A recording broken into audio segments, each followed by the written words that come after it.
this lesson, we will discuss another numerical conversion function called atoi. This converts a string into an integer, and it returns that integer.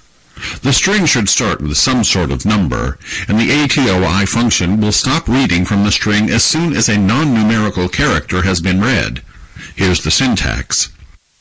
Here, the C string str is interpreting its content as an integral number, which is returned as an int value.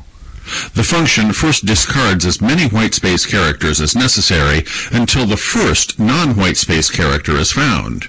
Then, starting from this character, it takes an optional initial plus or minus sign, followed by as many numerical digits as possible, and interprets them as a numerical value. The string can contain additional characters after those that form the integral number, which are ignored and have no effect on the behavior of this function. Now we will see a sample code, which makes you clear about the atoi function. In this sample code, we use the fgets function to get the input string from the input stream, that is, stdin. Then we perform the conversion process using the atoi function.